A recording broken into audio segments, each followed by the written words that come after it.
भैया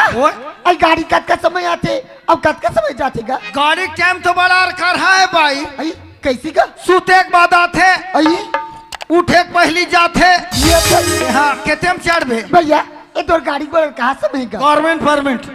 भैया मैं तन के दुखला में तो क्या बताऊंगा नहीं भैया आज तन की दुखला तेरू मेरे बताऊं तो ये मन के पीरे मोर कहेगा हल्का का डार आई सुना था भैया आई जोड़ी बने रंगी ते मेरा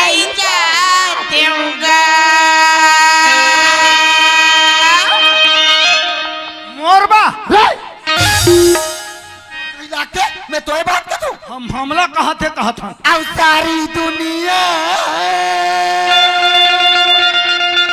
के दुखला मैं सही जाती